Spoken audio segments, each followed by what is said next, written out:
My rich son-in-law accused me of stealing a silver spoon. "Get out, thief!" he screamed in front of the guests. Everyone laughed. My daughter said, "Stealing a spoon? That's pathetic even for you."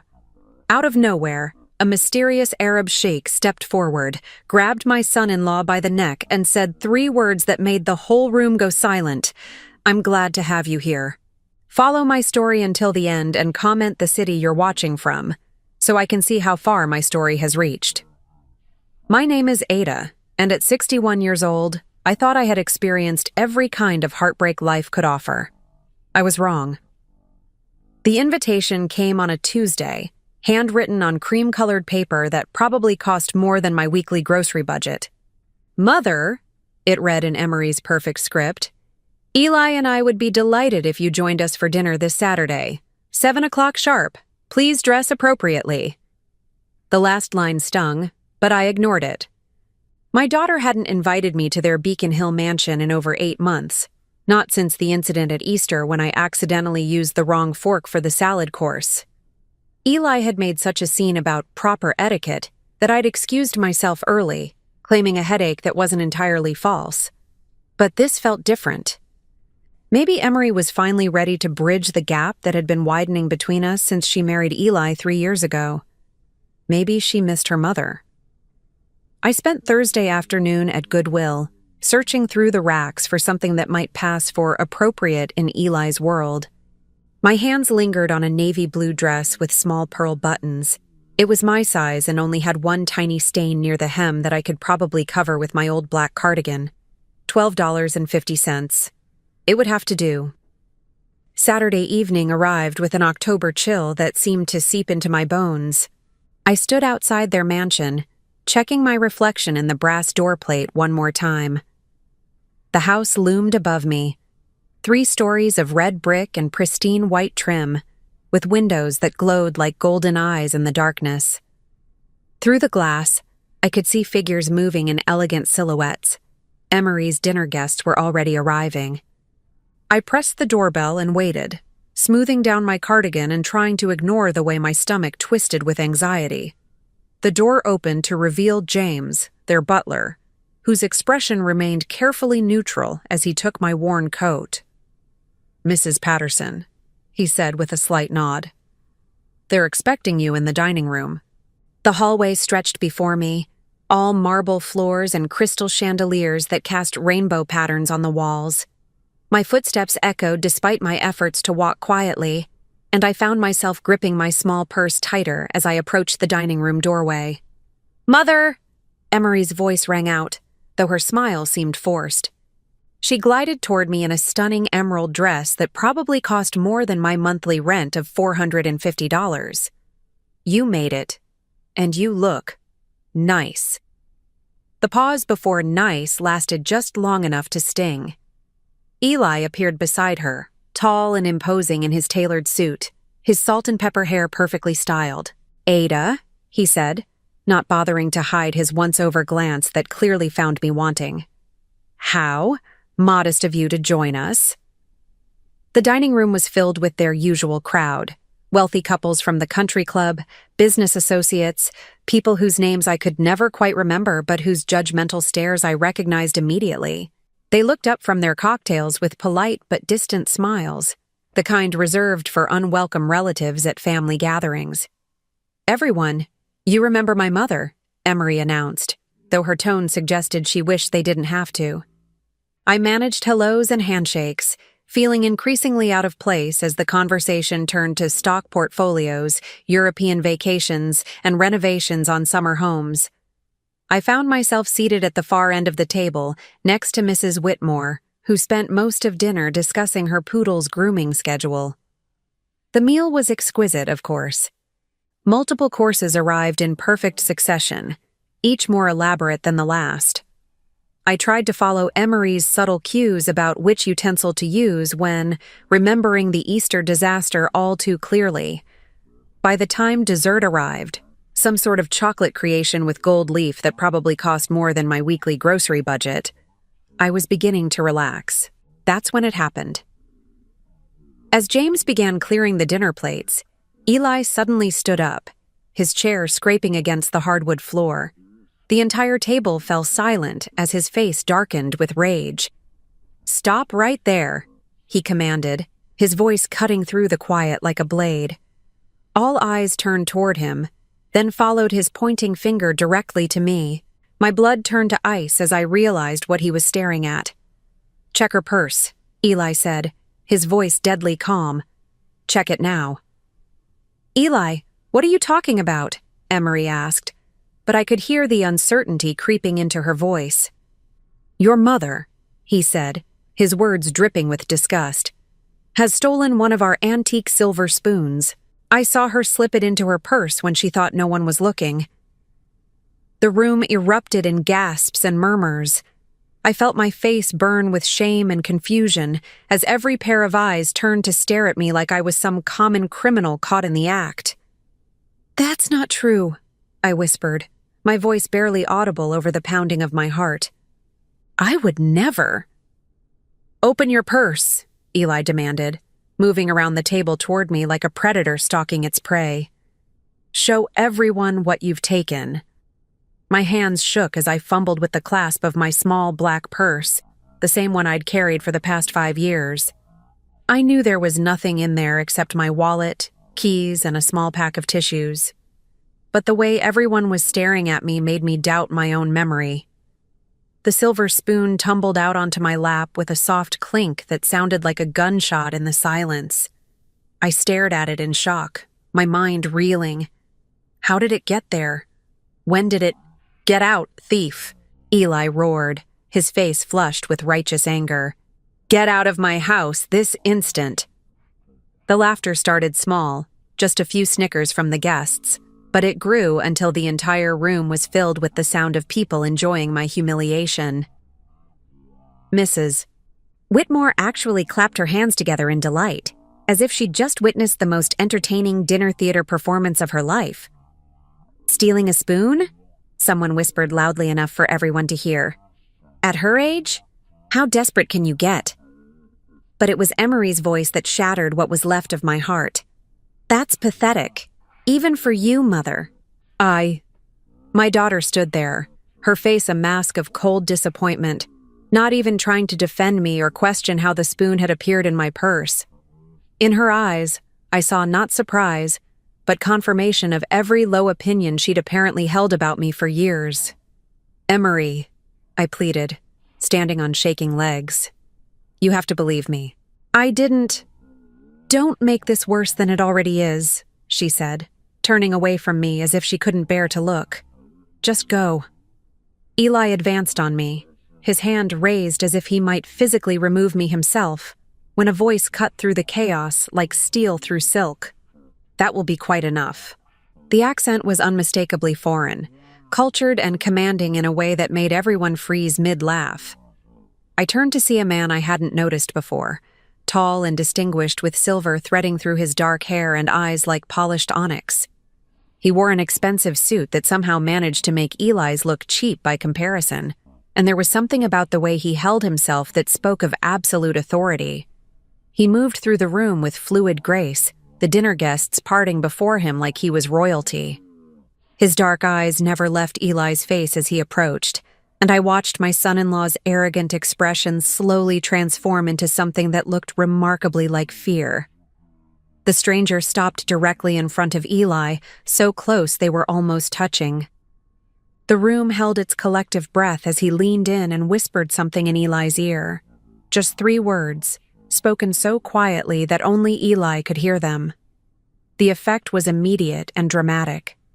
All the color drained from Eli's face. His hands began to tremble, and he actually took a step backward, stumbling slightly as if those 3 words had physically struck him. I, Eli stammered, but no complete words came out. The mysterious man straightened, his gaze shifting to me with an expression I couldn't read. There was recognition there, though I was certain I'd never seen him before in my life. Something about his eyes seemed familiar, ancient and knowing, as if he could see straight through to my soul. Without a word, he extended his arm toward me, a gesture both protective and respectful. "Mrs. Patterson," he said, his voice gentle now, completely different from the commanding tone he'd used with Eli. "Perhaps you would allow me to escort you home." I looked around the room one more time. Emery stood frozen by the window, her face pale with confusion. Eli continued to stare at the stranger as if he'd seen a ghost. The dinner guests whispered among themselves, clearly sensing that something significant had just happened, though they couldn't understand what. My legs felt like water, but I managed to nod and accept the stranger's arm. His presence was oddly comforting, like shelter in a storm I hadn't realized I was caught in. As we walked toward the door, I heard Eli's voice behind us, weak and shaky. "Sir, please, I didn't know.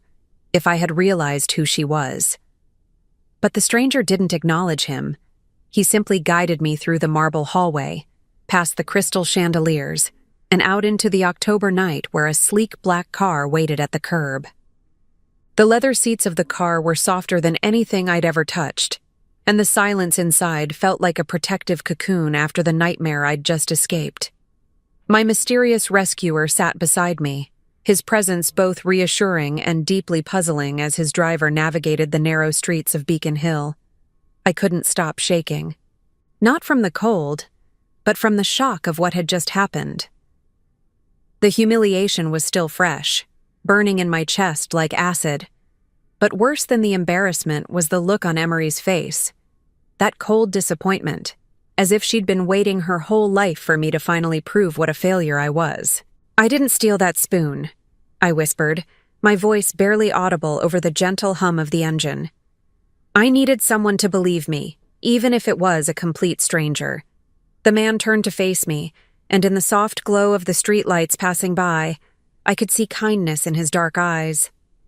"I know," he said simply, as if it were the most obvious thing in the world. His certainty startled me. "How can you know that? You don't even know me." A small smile played at the corners of his mouth. "On the contrary, Mrs. Patterson, I know you better than you might think." Something about the way he said my name made my skin prickle. There was familiarity there, recognition, but I was absolutely certain I'd never met this man before. I would have remembered someone like him, the regal bearing, the expensive clothes, the way he commanded respect without saying a word. "Who are you?" I asked, my voice stronger now despite the confusion swirling in my head. "My name is Rashid Al-Mansouri," he said, inclining his head slightly. "And you, Mrs. Patterson, are someone I have been searching for a very long time." The words sent a chill down my spine. "Searching for me? Why? I'm nobody special. I'm just a widow living on a pension of $800 a month trying to get by." "You are far from nobody," he said, his voice gentle but firm. "Though I suspect you do not remember why." Remember? What was he talking about? My mind raced through possibilities, but nothing made sense. I lived a quiet, unremarkable life. I worked as a nurse's aide until I retired, took care of my husband Robert until he passed 9 years ago, and now I spent my days reading library books and tending to my small herb garden. What could this elegant man possibly want with someone like me? We were pulling up to my apartment building now, a modest 3-story brick structure in South End that had seen better days. The contrast between this and the mansion we'd just left was stark and embarrassing. I started to reach for the door handle, but Rashid's voice stopped me. "Mrs. Patterson, may I ask you something?" I nodded, still too bewildered to do much else. "Do you ever have dreams about sand? Desert winds? The sound of helicopters overhead?" My hand froze on the door handle. How could he possibly know about the dreams? They'd been coming for years. Fragmented images of endless sand dunes, the acrid smell of smoke, voices shouting in languages I didn't understand. I'd always dismissed them as nonsense, maybe something I'd seen in a movie or on the news. "How did you—" I started, but the words stuck in my throat. "There is much about your past that you do not remember," Rashid said softly. "A past that connects you to my family in ways that run deeper than gratitude, deeper than obligation." You saved something precious to me once, though I suspect the memory is lost to you now. I stared at him, my heart pounding. I've never been anywhere but Boston and the small town in Maine where I grew up. I've never traveled, never been out of the country. You must have me confused with someone else. But even as I said the words, something nagged at me. There were gaps in my memory, periods from my early 20s that felt fuzzy and indistinct. I'd always attributed it to the passage of time, the way details fade when you get older. But what if it was something else? May I show you something? Rashid asked, reaching into his jacket pocket. He pulled out an old photograph, its edges yellowed with age, and handed it to me. The image was grainy and slightly blurred, clearly taken in some kind of emergency situation. It showed a young woman in nurse's scrubs, her blonde hair pulled back in a messy ponytail, crouched beside a hospital bed. She was holding the hand of a small boy, maybe 7 or 8 years old, whose head was wrapped in bandages. The woman's face was partially turned away from the camera, but something about her posture, the shape of her shoulders, the way she held her head. "That's not," I whispered, but my voice trailed off. The woman in the photo looked exactly like I had at 21. "The boy is my nephew," Rashid said quietly. "His name is Omar." This photograph was taken in 1982 in a field hospital in Lebanon. The woman who saved his life was an American nurse who volunteered with a medical relief organization. 1982, the year that was mostly blank in my memory. The year I supposedly spent finding myself after college, though I could never quite remember what that had involved. The year before I met Robert, before my life settled into the predictable pattern that had carried me through the next 4 decades. "This isn't me," I said, but my voice lacked conviction. "I've never been to Lebanon. I've never been anywhere." Rashid studied my face carefully. "You have a scar," he said, "on your left hand near the thumb, small, crescent-shaped. You probably tell people you got it from a kitchen accident." My left hand was hidden in the folds of my cardigan, but I felt the familiar ridge of scar tissue, the mark I'd carried for so long I barely noticed it anymore. I did tell people it was from a kitchen accident, because that was the story that felt right, even though I couldn't actually remember how it happened. "How do you know about that?" I whispered. "Because you got it protecting Omar from falling glass when the hospital was bombed," he said. "You threw yourself over his bed, and a shard cut your hand. The doctors said you probably saved his life." I felt dizzy, disoriented, as if the world had tilted on its axis. This couldn't be true. I would remember something like that, wouldn't I? You don't just forget saving a child's life in a war zone. "I need to go inside," I said abruptly, reaching for the door handle again. "This is all very confusing, and I'm tired." "Of course," Rashid said, but he didn't move to get out. "Mrs. Patterson, there is one more thing. The reason your son-in-law became so frightened when I spoke to him." I paused, remembering Eli's reaction to whatever Rashid had whispered in his ear. The way all the color had drained from his face, the fear in his eyes. "What did you say to him?" Rashid's expression darkened slightly. "I told him who you are. Your real name, before you lost your memory and started over as Ada Patterson." "My real name?" The dizziness got worse, and I gripped the edge of the seat for support. "What are you talking about? Ada is my real name. It's always been my name." "Your name," he said carefully, "is Amira Alzara. And you are not just anyone, Mrs. Patterson. You are a woman my family has been searching for across 3 continents for over 40 years. A woman who disappeared after saving my nephew's life, who was reported killed in the bombing that destroyed the hospital." The words hit me like physical blows. Amira Alzara. Even hearing it made something deep in my chest ache with recognition, though I couldn't understand why. "That's impossible," I managed to say. "I'm not. I've never been."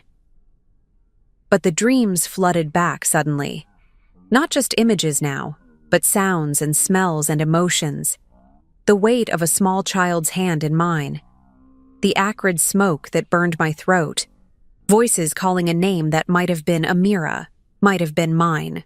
"We will speak again soon," Rashid said gently, as if he could see the turmoil in my face. "But for now, rest. Process what I have told you. And perhaps try to remember." I stumbled out of the car and up the 3 flights of stairs to my apartment, my mind reeling with questions and possibilities I couldn't quite grasp. As I fumbled with my keys at the door, I heard the soft whisper of expensive tires on asphalt as Rashid's car disappeared into the night. Inside my small apartment, everything looked exactly the same as when I'd left. The threadbare sofa, the small television, the kitchen table where I ate my solitary meals. But somehow it all felt different now, like props on a stage set rather than the authentic life I'd built for myself. I sank onto the couch and stared at the photograph Rashid had left with me, studying every detail of the young woman who might have been me. The more I looked at her, the more familiar she became, until it felt like looking into a mirror that reflected not just my image, but my soul. For the first time in decades, I allowed myself to really think about those missing years, those gaps in my memory that I'd always brushed aside. What if they weren't gaps at all? What if they were secrets, buried so deep that even I had forgotten they existed? And what if the quiet, unremarkable life I'd been living was nothing but an elaborate lie I'd been telling myself for 40 years? I didn't sleep that night. How could I? Every time I closed my eyes, fragments of memories that might have been dreams flooded my mind. The smell of antiseptic mixed with smoke. Small hands gripping mine with desperate strength. Voices speaking in rapid Arabic while helicopter rotors thundered overhead. By dawn, I was sitting at my kitchen table with a cup of coffee that had long since gone cold, staring at the photograph Rashid had given me. In the harsh morning light streaming through my small window, the resemblance was even more undeniable. The woman in the picture had my eyes, my nose, the same stubborn set to her jaw that I'd inherited from my mother. But I'd never been to Lebanon. I'd never worked in a field hospital. I'd never saved anyone's life. Had I? The knock on my door came at exactly 9 o'clock. I knew it would be Rashid before I even looked through the peephole. He stood in my dingy hallway looking completely out of place in his expensive suit, holding a leather briefcase that probably cost more than my monthly rent. "Mrs. Patterson," he said when I opened the door, "I hope you slept well." The concern in his voice was genuine, and something about it made my chest tight with emotion. When was the last time anyone had cared whether I slept well? "I didn't sleep at all," I admitted, stepping aside to let him in. "I keep thinking about what you told me, about that photograph. It doesn't make sense." Rashid entered my modest living room and glanced around without judgment, though the contrast between his obvious wealth and my humble surroundings couldn't have been more stark. He set his briefcase on my coffee table with careful precision. "May I sit?" he asked, and I nodded, settling into my worn armchair across from him. "I brought more photographs," he said, opening the briefcase, "and medical records, documents that might help you remember." He spread a collection of items across my coffee table like pieces of a puzzle I'd never known existed. More photographs, some clearer than others. Official-looking papers with letterheads I didn't recognize. And there, at the bottom of the stack, something that made my breath catch in my throat. It was a hospital identification badge, yellowed with age and slightly bent. The photo showed the same young woman from the other pictures, but this time she was smiling. Her blonde hair neatly arranged under a nurse's cap. The name printed beneath the photo read, A. Zara, RN, Emergency Relief Corps. A. Zara, I whispered, running my finger over the faded letters. "That's not my name." "Your full name was Amira Louise Zara," Rashid said gently. "You went by your middle name when you returned to America. Louise became Ada over time, a natural progression, but you kept the initial A, perhaps because some part of you remembered." I picked up another photograph, this one showing a group of medical personnel standing in front of a large tent marked with a red cross. The same young woman was there, third from the left, her arm around a colleague. She looked confident, capable, nothing like the uncertain widow I'd become. "Tell me about the hospital," I said, my voice barely above a whisper. "Tell me what happened." Rashid leaned forward, his expression growing serious. "It was August 1982. You had been working with the Emergency Relief Corps for 8 months, treating civilians caught in the crossfire of the Lebanese Civil War. Your specialty was pediatric emergency care." As he spoke, images flashed through my mind like scenes from someone else's movie. Children crying in hospital beds, the constant sound of gunfire in the distance, the weight of responsibility that came with holding someone's life in your hands. "My nephew Omar was brought in after a bombing near his school," Rashid continued. 7 years old, critical head injuries, internal bleeding. The doctors said there was nothing they could do, but you refused to accept that." "I don't remember," I said, but even as the words left my mouth, I could feel something stirring deep in my memory. A small boy with dark eyes, unconscious and pale, the desperate need to save him no matter what. "You worked on him for 14 hours straight," Rashid said. "You refused to leave his side, even when the other doctors told you to give up. And when the shelling started again and everyone was evacuating, you stayed. You covered his body with your own when the windows exploded." My left hand began to throb, the old scar tissue aching as if responding to the memory. I looked down at the crescent-shaped mark near my thumb, and suddenly I could feel it happening. The sharp bite of glass, the warm wetness of blood, the weight of a child beneath me as the world exploded around us.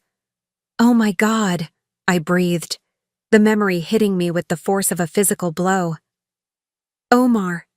His name was Omar. Rashid's eyes widened with hope. "You remember him?" Tears spilled down my cheeks as more fragments fell into place. "He had a toy truck, blue and red. He clutched it even when he was unconscious. I kept it safe for him, promised him he'd get it back when he woke up." "He did wake up," Rashid said softly. "Thanks to you. But by then you were gone." The next photograph showed the aftermath of the bombing. The hospital was nothing but rubble and twisted metal, bodies being pulled from the wreckage. And there, on a list of the missing and presumed dead, was my name. Amira El Zahra, age 21, United States citizen. "I was supposed to be dead," I said, staring at the official report. "The explosion threw you clear of the building," Rashid explained. "You were found 3 days later by American forces, unconscious, with severe head trauma and no identification. You were listed as Jane Doe and evacuated to a military hospital in Germany." I picked up another document, a medical report from the Army hospital. Severe concussion, retrograde amnesia. Patient claims to remember only her first name and that she's American. No family contacted. "The amnesia was real," I said, reading the clinical notes. "I really couldn't remember." "When you recovered enough to travel, the military flew you back to the United States," Rashid said. "You were processed as an unidentified civilian and eventually placed with a social services program for displaced persons. That's how you became Ada Patterson. Ada from your middle name Louise becoming Lou becoming Ada, and Patterson from the social worker who helped you start over." The pieces were falling into place now, creating a picture of a life I'd forgotten I'd ever lived. "Robert," I said suddenly. "My husband. I met him at the community center where they placed me. He was volunteering, helping people like me adjust to starting over." "A good man," Rashid said. "He gave you a stable life, a new beginning. But he never knew who you really were, did he?" I shook my head. I couldn't tell him what I didn't remember, and after a while it seemed easier to just let the past stay buried. But there was more in the briefcase. Rashid pulled out a thick folder and set it on the table with reverence. "There is something else you need to know, Amira. Something about why finding you was so important to my family. He opened the folder to reveal a bank statement from an institution I'd never heard of. The account name read, A.L. Zara Memorial Fund. The balance made me dizzy. $15,200,000. What is this? I whispered. When we thought you had died, Rashid said, my family established a fund in your honor. Every year we added to it, money that should have been yours. Money we saved because we couldn't bear to spend what belonged to the woman who saved Omar's life. I stared at the number, trying to make sense of what I was seeing. $15 million. A fortune beyond anything I'd ever imagined. My nephew Omar grew up to become a doctor, Rashid continued. He specializes in pediatric neurosurgery now, inspired by the nurse who saved his life. He has helped hundreds of children, performed surgeries that seemed impossible. Every life he saved, every child who went home to their parents, exists because of what you did in that hospital 42 years ago. The weight of it was overwhelming. All those years I'd struggled to make ends meet on my small pension, worried about medical bills and heating costs, never knowing that somewhere in the world, a fortune sat waiting for me. But there's more, Rashid said, his voice growing harder. There is the matter of your son-in-law, Eli Richardson. Just hearing Eli's name made my stomach clench with remembered humiliation. What about him? Rashid pulled out another folder, this one considerably thinner. 3 months ago, someone contacted our family's legal representatives in Boston. They claimed to have information about Amira Zara, said they could prove she was still alive for a finder's fee of $50,000. My blood ran cold. Eli? The contact was anonymous, but the investigation it triggered led us directly to you. Someone has known who you are for quite some time, Mrs. Patterson. Someone who chose to use that information not to help you reclaim your identity, but to profit from keeping you in the dark. The betrayal cut deeper than the humiliation at dinner had. Eli hadn't just stumbled across my past. He'd been hiding it from me, using it somehow for his own gain. But how long had he known? And why hadn't he told Emery? The 3 words I whispered to him last night, Rashid said, were, "We know everything."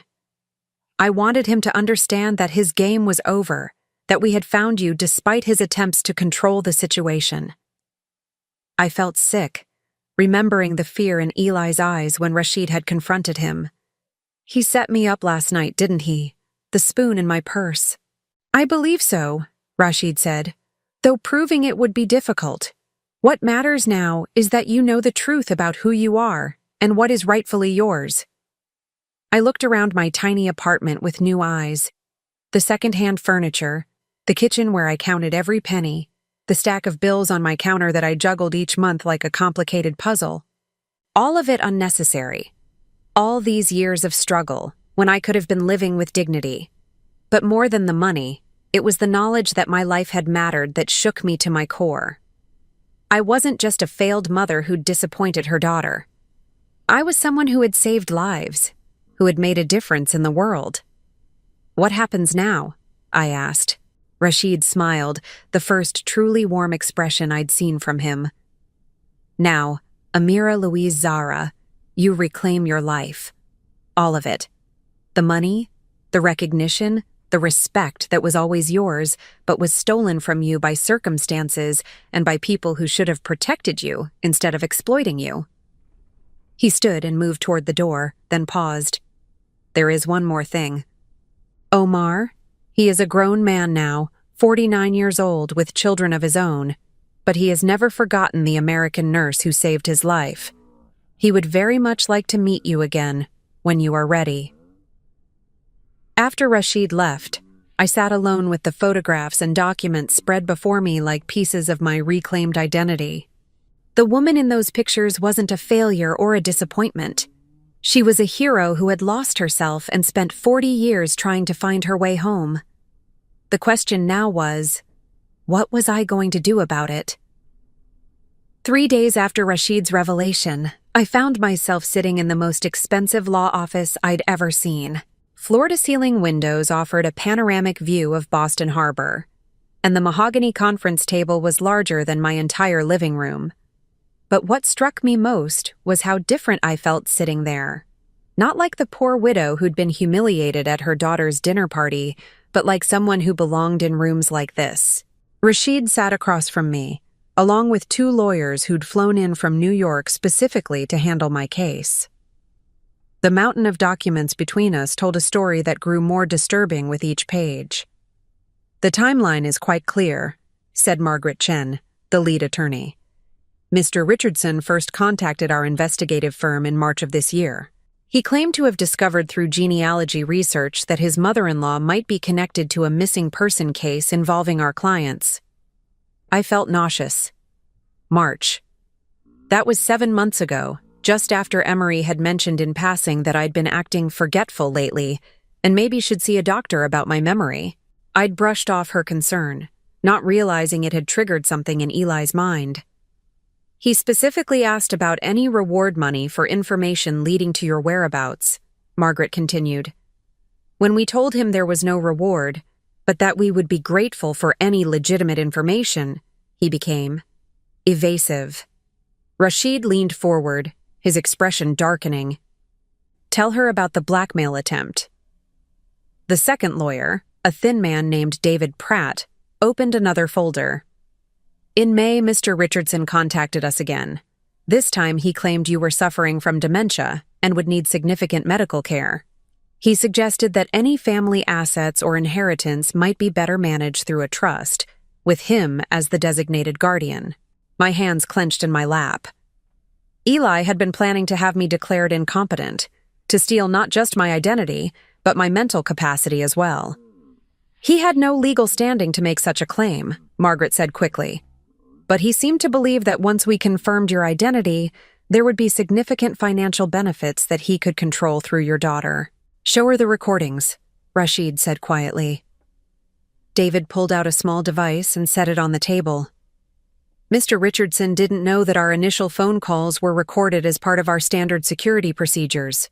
You should hear this." He pressed play, and Eli's voice filled the elegant conference room, tinny but unmistakably his. "Look, I'm not asking for much here. Just a finder's fee and maybe some consideration when it comes to managing the old lady's affairs. She's not getting any younger, and frankly, she's already showing signs of confusion. My wife doesn't have the business experience to handle significant assets, but I do." The casual way he dismissed me as the old lady made my blood boil. But it was what came next that truly shocked me. The truth is, she's been a burden on our family for years, always needing financial help, never quite fitting in with our social circle. If there's money involved here, it would be better for everyone if it were managed properly. She might even be happier in a nice facility where she could get the care she needs. I felt tears stinging my eyes, but they weren't tears of sadness. They were tears of rage. All those times I'd felt like an outsider at Emery's house.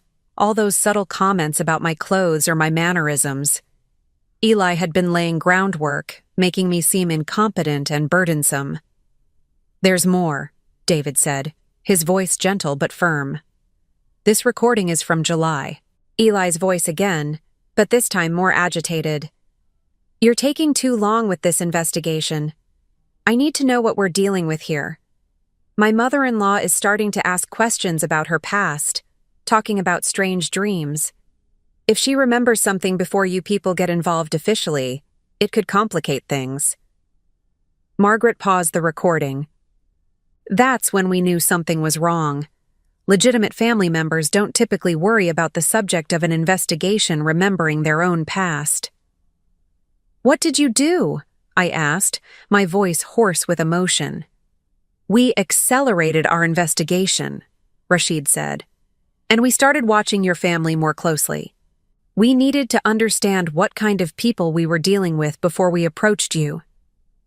The final piece of evidence was a stack of printed emails between Eli and someone named Marcus Whitley, apparently a private investigator Eli had hired independently. I read the first email with growing horror. "Marcus, need you to dig deeper into Ada Patterson's background. specifically any gaps in her employment history from 1982-1983. Also want you to check if there are any legal ways to have someone declared mentally incompetent in Massachusetts. Budget is $10K. This needs to stay completely confidential. ER. The response was equally disturbing. Eli found some interesting gaps in her medical records from early 80s. Looks like she was treated for head trauma and amnesia at a military hospital in Germany, then processed through a refugee assistance program. No family contacts on file. As for mental competency, you'd need medical documentation of cognitive decline and court proceedings. Happy to research options if you want to proceed. MW. He's been planning this for months, I whispered, staring at the dates on the emails. While I was worrying about disappointing Emery, he was trying to figure out how to steal my life. It gets worse, Margaret said softly. She pulled out one final document, a draft legal petition. This was found on Mr. Richardson's computer during our investigation. He was preparing to file for emergency guardianship over you, claiming you were a danger to yourself due to advancing dementia. I read the petition with growing disbelief. Eli had fabricated incidents of me being confused, getting lost, forgetting to pay bills. He'd even claimed I'd left the stove on multiple times and nearly caused a fire, something that had never happened. The plan was elegant in its cruelty, Rashid explained. Once he had you declared incompetent, he would gain control of any assets or inheritance. When we contacted him to confirm your identity, he would have been positioned as your legal guardian, able to make all decisions about your finances. But why? I asked, though I was starting to understand. He's already wealthy. Not as wealthy as he appears, Margaret said. Our background check revealed that Mr. Richardson has significant debts. His business ventures have been failing for the past 2 years. He owes approximately $800,000 to various creditors and has been hiding his financial problems from your daughter. The pieces were falling into place now. Eli needed money desperately, but couldn't let Emery know how badly he'd mismanaged their finances. When he stumbled across clues about my past, he saw an opportunity not just for financial gain, but for a solution to his problems that would make him look like the responsible family member taking care of his confused mother-in-law. The spoon at dinner, I said suddenly. He planted it in my purse to make me look like I was deteriorating mentally. Almost certainly, David agreed. If you had reacted with confusion or denial, it would have supported his narrative that you were becoming unstable. He probably has other incidents planned as well. I thought about all the small cruelties I'd endured from Eli over the years, the way he'd made me feel unwelcome in my own daughter's home. It hadn't been personal dislike. It had been systematic undermining, designed to make me appear unfit and unreliable. What about Emery? I asked, dreading the answer. Does she know? Rashid's expression softened with sympathy. We don't believe so. The evidence suggests she's as much a victim of his manipulation as you are. He's been very careful to control information, to make her see you through his lens rather than her own experience. That almost made it worse. My daughter hadn't rejected me out of cruelty, but because her husband had spent years poisoning her perception of me. Every time I'd felt hurt by her coldness, every moment I'd wondered what I'd done wrong as a mother, Eli had been whispering in her ear, shaping her reality to serve his agenda. The question now, Margaret said, is what you want to do about it. We have enough evidence to pursue criminal charges for fraud and attempted financial exploitation of an elderly person. We could also file civil suits for damages. I stared out the window at the harbor, watching boats navigate the choppy water. For 40 years, I'd lived a quiet life, avoiding conflict, accepting whatever treatment came my way. But I wasn't that powerless woman anymore. I was Amira Zara, and I had saved lives. I had faced bombs and blood and chaos, and I had survived. I don't want to destroy him, I said finally. But I won't let him continue to manipulate my daughter or anyone else. What do you have in mind? Rashid asked. I turned back to face them, feeling strength flow through me like electricity. I want him to confess. I want Emery to hear the truth from his own mouth. And then I want him gone from our lives, permanently. Margaret smiled. That can be arranged. In fact, we have an idea that might accomplish all of those goals. As they outlined their plan, I felt something I hadn't experienced in years, the power to control my own destiny. Eli had underestimated me, just like everyone else in my life. He'd seen a poor, confused widow and thought he could easily manipulate her. He was about to learn how wrong he'd been. The plan was elegant in its simplicity. We would use Eli's own greed against him, offering him exactly what he thought he wanted, while ensuring he revealed his true nature to the one person whose opinion mattered most, my daughter. When do we start? I asked. Rashid checked his watch. Tomorrow evening. I'll arrange for Emery to be present when Mr. Richardson receives some very interesting news about your inheritance. As I left the law office that afternoon, I felt lighter than I had in years. Not just because of the money, though $15 million would certainly change my circumstances, but because I finally understood who I was. Not a burden, not a disappointment, but a woman who had made a difference in the world and was about to make one again. Eli Richardson had spent months planning to steal my life. Tomorrow, I would show him what happened to people who underestimated Amira Zahra. The game was about to change, and this time, I was the one holding all the cards. The call came at exactly 6 o'clock on Thursday evening, just as Rashid and I had planned. I sat in my small apartment, listening to Eli's voice on the speakerphone, trying to keep the satisfaction out of my voice as he took our carefully laid bait. "Ada," he said, and I could hear the forced warmth that had never been there before. "I'm so glad you picked up. I've been thinking about what happened at dinner the other night, and I owe you an apology." An apology. After months of planning to steal my identity and have me declared incompetent, he was apologizing for the public humiliation that was probably the least of his crimes. "Have you, Eli?" I kept my voice neutral, elderly, the same tone I'd used for years when he'd made his cutting remarks. "Yes, absolutely. Emery and I have been talking, and we think there might have been a misunderstanding about the spoon situation. You know how chaotic dinner parties can get." A misunderstanding. As if the antique silver spoon had somehow leaped into my purse of its own accord. But I played along, just as Margaret Chen had coached me. "That's very generous of you," I said, though I'm still confused about how it got there. "These things happen," Eli said smoothly. "The important thing is that we're family, and family sticks together. In fact, I have some wonderful news that I'd like to share with you in person. Would you be available to come over for dinner tomorrow? Just the three of us this time. Very casual." I smiled, though he couldn't see it. Eli thought he was setting a trap, but he was walking directly into ours. "I'd like that," I said. "What time?" 7 o'clock? And Ada. Please don't mention this conversation to anyone else just yet. I want it to be a surprise for Emery." Of course he did. He wanted to control the narrative, just like he'd been doing for years.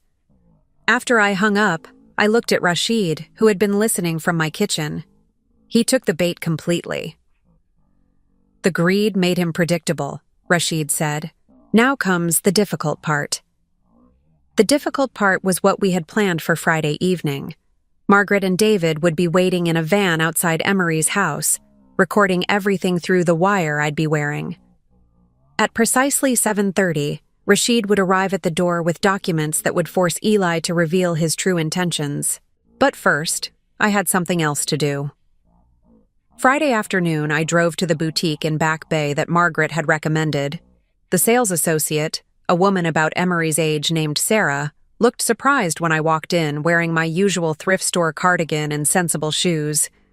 "I need a dress," I told her. "Something that says I'm not the same woman I was last week." Sarah's expression shifted as she really looked at me. Not at my clothes, but at my face, my posture, the way I was holding myself. Something had changed in me since learning the truth about my past, and apparently it showed. "What's the occasion?"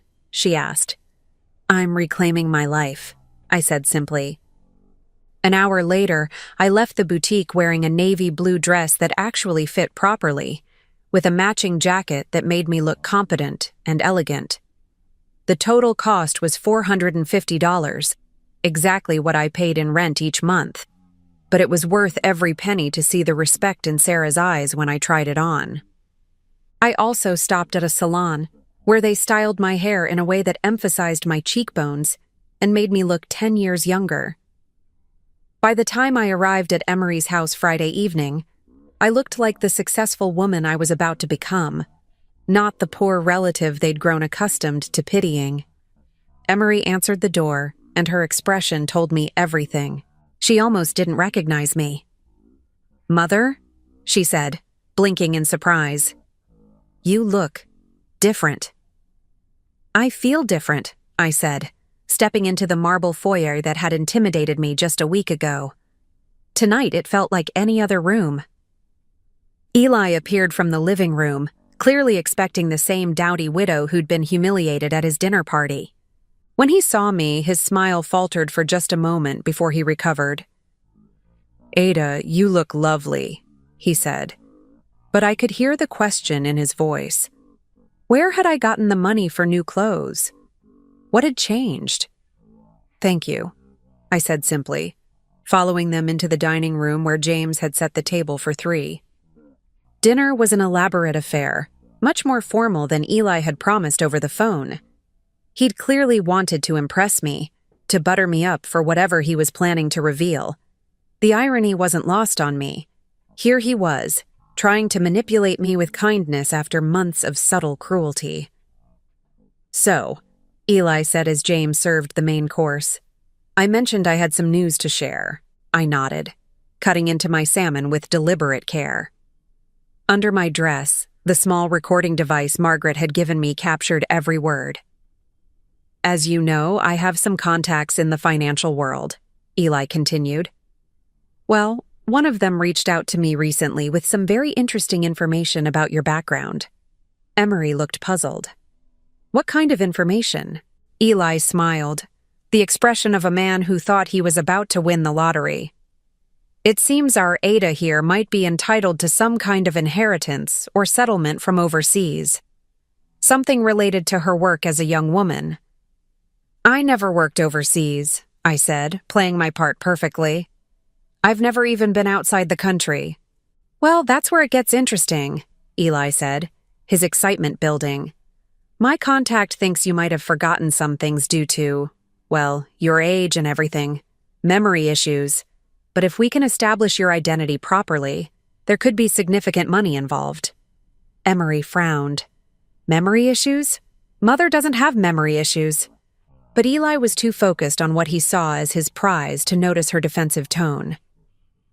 "Oh, sweetheart, she's had some confusion lately. Remember when she forgot about dinner last month? And that time she seemed lost when she came to visit?" I watched my daughter's face as Eli spoke, seeing the doubt creep into her eyes. He'd been doing this for months, planting seeds of concern about my mental state, and she'd absorbed it without realizing. "The point is," Eli continued, "we'll need to set up some kind of trust or guardianship arrangement to handle the money properly. For her own protection, of course. I'd be happy to manage it, make sure she's taken care of." And there it was. The confession we needed, recorded clearly for posterity. "How much money are we talking about?" Emery asked, and I could see the conflict in her face. Concern for me warring with curiosity about this supposed inheritance.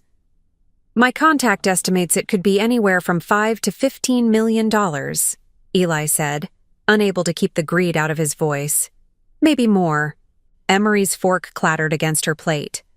$15 million? How is that possible? Before Eli could answer, the doorbell rang. James appeared in the doorway with a slightly confused expression. "Sir, there's a gentleman here who insists on speaking with Mrs. Patterson. He says it's urgent and relates to some legal documents."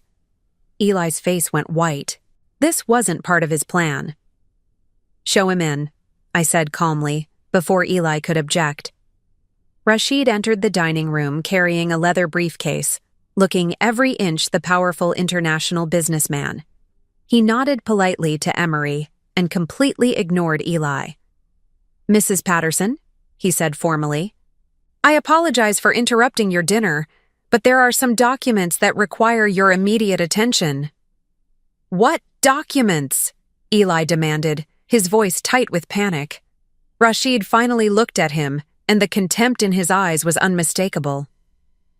"I don't believe we've been properly introduced, Mr. Richardson. I am Rashid Al-Mansouri, representing the Al-Mansouri Family Trust. We've been in communication with your legal representatives regarding Mrs. Patterson's inheritance." The silence that followed was deafening. I could see Eli's mind racing, trying to understand how his carefully laid plans had suddenly spun out of his control. "I'm sorry," Emery said, "but what inheritance? And how do you know my mother?"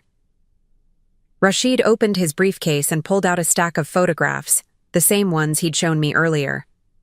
"Your mother, Mrs. Richardson, is not who she appears to be.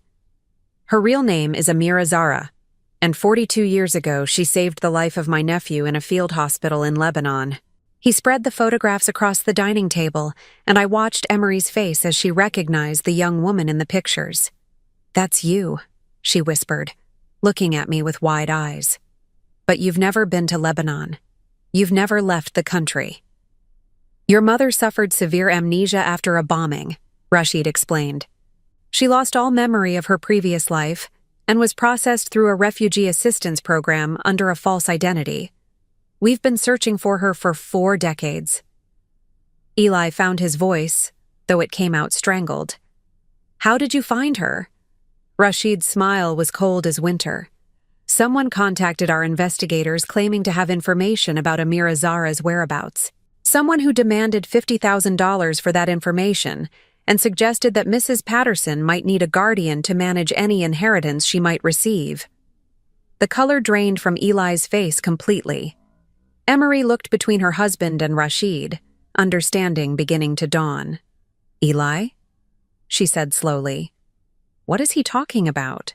Rashid pulled out another document, the recorded transcript of Eli's phone calls.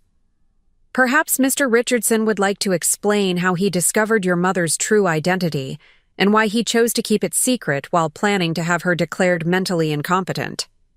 "That's not," Eli started, but his voice failed him. "We have recordings," Rashid said simply. "We have emails. We have evidence of your attempts to establish guardianship over Mrs. Patterson based on fabricated claims of dementia. Would you like me to play them for your wife?" Emery stood up so quickly her chair nearly toppled. You knew about this inheritance and you didn't tell us." "It's not what you think," Eli said desperately. "I was trying to protect her, protect both of you. Ada's been showing signs of confusion and I was worried." "Stop lying," I said, my voice cutting through his excuses like a blade. "There are no signs of confusion, Eli. There never were. You made them up because you needed money and you thought you could steal mine." I stood up, feeling the power of my true identity flowing through me. "You planted that spoon in my purse to make me look unstable. You've spent months telling my daughter that I was deteriorating mentally. You hired private investigators to research my background so you could claim my inheritance through guardianship fraud." Emery sank back into her chair, staring at her husband as if she'd never seen him before. "The spoon? You put the spoon in her purse?" Eli's shoulders slumped in defeat. The carefully constructed facade he'd maintained for years was crumbling around him. "I needed the money," he said finally. "The business is failing. We owe hundreds of thousands in debts. When I found out about her past, it seemed like the answer to everything. By having my mother declared incompetent?" Emery's voice was barely controlled fury. "By stealing from her?" "I wasn't stealing," Eli protested weakly. "I was going to take care of her, make sure she was comfortable. She would never have known the difference." The casual cruelty of that statement hung in the air like smoke. He'd been planning to steal my life, my identity, my dignity, and he genuinely believed I was too stupid or too far gone to notice. Rashid closed his briefcase with a sharp snap. "Mrs. Patterson, your inheritance has been confirmed and transferred to accounts under your control. $15,200,000, plus accumulated interest over the past 40 years. Emery made a small sound of shock, but I barely heard her. I was staring at Eli, watching the last of his arrogance crumble as he realized how completely he'd been outmaneuvered. "You're going to leave," I told him, my voice steady and calm. "You're going to pack your things and go tonight. You'll file for divorce and give Emery whatever she wants. And if you ever try to contact me or manipulate my daughter again, I will use my considerable resources to destroy you completely." Eli opened his mouth to argue, but one look at Rashid's face stopped him cold. "The recordings of your conversations with our investigators will remain confidential," Rashid added. "As long as you cooperate fully with Mrs. Patterson's requests, if you force us to take legal action, everything will become public record." The threat was clear. Eli's reputation, his business connections, his entire social standing depended on his compliance. "Emery," he started, turning to his wife with desperate eyes. But my daughter was looking at me now, really looking at me, perhaps for the first time in years. "Get out," she said quietly. "Just get out." 3 months later, I stood in the garden of my new house in Cambridge, watching the morning sun filter through the maple trees I had planted along the back fence. The house wasn't a mansion. I'd deliberately chosen something comfortable rather than ostentatious, but it was mine in a way that my little apartment had never been. Every room reflected choices I'd made freely, without counting pennies or worrying about landlords. The doorbell chimed, and I smiled, knowing who it would be. Every Saturday morning for the past 6 weeks, Emery had come for coffee. It had taken her time to process everything that had happened. The revelation about my past, Eli's betrayal, the divorce proceedings that were still ongoing. But slowly, carefully, we were rebuilding something that might actually be stronger than what we'd had before. "Mother," she said as I opened the door, and I still felt a small thrill every time she said it without that slight edge of embarrassment that used to creep into her voice. "Amira," I corrected gently, as I had been doing for weeks now. "I think it's time you started using my real name." She smiled, and I could see she was trying, even though 40 years of calling me Ada was a hard habit to break. "Amira, how are you settling in?" I led her to the kitchen, where I'd already prepared her favorite coffee, Ethiopian beans that cost more than I used to spend on groceries in a week, but that now seemed like a reasonable indulgence.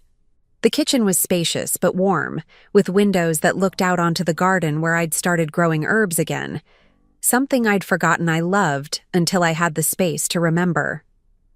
"I had an interesting call yesterday," I told her as we settled at the breakfast table. "From Omar."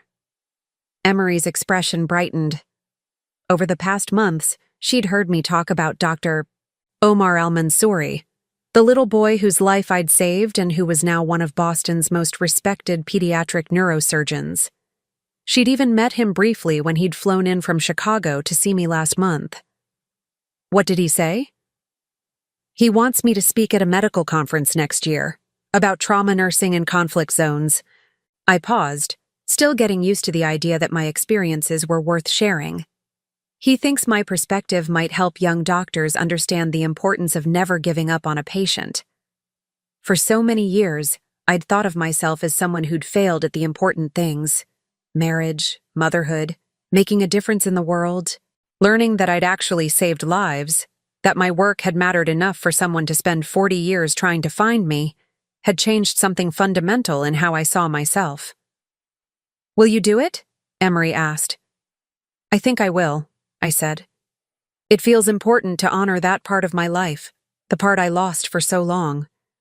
We sat in comfortable silence for a few minutes, sipping our coffee and watching cardinals at the bird feeder I'd hung outside the window. It was still strange, having enough money that I didn't need to worry about heating bills or grocery budgets, but I was learning to enjoy the small luxuries that came with security. "I have some news too," Emery said eventually, and something in her tone made me look up. The divorce is final. I reached across the table and squeezed her hand. The past 3 months had been difficult for her. Not just the end of her marriage, but the realization that the man she'd loved had been systematically manipulating her perception of her own mother. Eli had moved back to New York, ostensibly to be closer to family, but really because his reputation in Boston was irreparable once word of his financial problems had gotten out. "How do you feel?" I asked. She was quiet for a long moment. "Free," she said finally. "For the first time in years, I feel like I can think clearly. I keep remembering things, conversations where Eli would make little comments about your mental state, times when he'd discourage me from inviting you over or visiting you. I was so blind to it." "You weren't blind," I said firmly. "You trusted someone you loved. That's not a character flaw, Emery. It's what people in healthy relationships do." "But I should have seen it. I should have defended you." Her voice broke slightly. "All those years, I let him make me think you were less than you are. I'm so sorry, Mother. Amira. I'm so sorry for all of it." This was the conversation I'd been waiting for, the one we'd been circling around for weeks as we slowly rebuilt our relationship. I'd known it would come eventually, but I still wasn't entirely prepared for the raw pain in my daughter's voice. "You have nothing to apologize for," I said. "Nothing at all. You were manipulated by someone who was very good at manipulation. The only person responsible for Eli's actions is Eli. But I hurt you. I know I did. All those years of being cold, of keeping you at arm's length." I stood up and moved to her side of the table, pulling her into a hug that felt long overdue. For a moment, she was the little girl I remembered, before life and loss and Eli's poison had created distance between us. "Listen to me," I said, pulling back to look at her face. "I spent 40 years not knowing who I really was, thinking I was just a failed nurse's aide who disappointed her daughter. But I wasn't a failure, and neither were you. We were both doing the best we could with what we knew at the time." She wiped her eyes with the back of her hand. "I just wish I could make up for it somehow." "You already are," I said simply. "Every Saturday morning when you come here, every time you call just to talk, every time you look at me like you're proud to be my daughter, you're making up for it." Later that afternoon, after Emery had left, I found myself in my study, looking at the framed photograph on my desk. It was a new print of that old hospital picture, the one Rashid had first shown me. But now it was displayed alongside others. Photos of me with Omar and his family when they'd visited, pictures of Emery and me at the housewarming party she'd thrown for me, even one of Rashid and me at the elegant restaurant where he'd taken me to celebrate the finalization of my inheritance. The money had changed my circumstances, but it hadn't changed who I was. I still preferred quiet evenings at home to elaborate social events. I still found joy in simple things like growing herbs and feeding birds. But now I had choices, and that made all the difference. The phone rang, interrupting my thoughts. The caller ID showed a Boston number I didn't recognize. "Hello? Mrs. Patterson? Ms. Zara? This is Janet Murphy from the Refugee Assistance Center downtown." I remembered Janet, a social worker I'd met when I'd started volunteering at the center last month. Working with refugees and displaced persons felt like coming full circle, using my own experience with memory loss and starting over to help others navigate similar challenges. "Hello, Janet. What can I do for you?" "We have a situation I thought you might be able to help with. A woman came in today, elderly, clearly traumatized. She says she can't remember her name or where she's from, but she speaks English with an American accent. The doctors think it might be stress-related amnesia, but she's afraid and won't trust anyone." I closed my eyes, remembering what it felt like to wake up in a hospital bed with no idea who I was or how I'd gotten there. "I'll be right there." An hour later, I sat in a small counseling room at the center, across from a woman who looked to be about my age. Her gray hair was matted, her clothes dirty, and her eyes held the hollow look of someone who'd seen too much trauma. But when she looked at me, I saw a flicker of recognition, not of me personally, but of someone who might understand. "Hello," I said gently. "My name is Amira. I used to forget things too." She didn't speak at first, just watched me with wary eyes. But gradually, as I told her my own story, carefully, without overwhelming details, I saw her shoulders relax slightly. "You really forgot who you were?" she asked finally, her voice hoarse. "For 40 years, I said. "But I built a new life, and when my memories came back, I didn't lose what I'd built. I just added to it." It was after dark when I finally drove home, but I felt energized rather than tired. Helping someone else navigate the confusion and fear I'd experienced gave meaning to my own journey in a way that simply having money never could. Back in my kitchen, I made myself dinner, a simple pasta dish with herbs from my garden, and sat down with the book I'd been reading. But my attention kept drifting to the window, where I could see the lights of Boston in the distance. Tomorrow was Sunday, which meant I'd probably get a call from Omar, who'd made checking on me a weekly ritual. Rashid would likely stop by sometime next week with updates from his family's charitable foundation, where I'd recently agreed to serve as an advisor for their North American medical relief programs. And Emery would be back next Saturday for coffee and conversation that grew easier and more honest with each passing week. For most of my adult life, I'd felt like I was waiting for something. For Robert to come home from work, for Emery to call, for some sign that my life had meaning beyond just getting through each day. I'd measured my worth by other people's approval, other people's needs, other people's definitions of success. But sitting in my own kitchen, in my own house, surrounded by evidence of choices I'd made freely and relationships I'd built authentically, I realized I wasn't waiting for anything anymore. This was my life, full and complete, and entirely my own. The woman I'd been at 21 had saved a child's life in a war zone and lost herself in the process. The woman I'd become at 61 had found herself again and was using that strength to help others. Both women were me. Both stories were true, and both had value. I'd spent so many years thinking I wasn't enough. Not a good enough mother, not an important enough person, not worthy of love or respect. But I was enough. I'd always been enough. It had just taken me 61 years and a journey halfway around the world to remember it. Outside, the first snow of winter was beginning to fall, dusting the herbs I'd planted and the bird feeder that would attract cardinals in the morning. Inside, I was warm and safe and home. Not in the building, but in my own skin, in my own story, in the knowledge that every choice I'd made had led me exactly where I was supposed to be. I thought about Eli sometimes, wondered if he'd learned anything from losing everything he'd thought mattered. But mostly, I didn't think about him at all. Some people deserved second chances, and some people deserved to be forgotten. The wisdom to know the difference was perhaps the most valuable gift my inheritance had brought me. As I turned off the lights and headed upstairs to bed, I caught my reflection in the hallway mirror. The woman looking back at me had silver hair and lines around her eyes, but she stood straight and smiled easily.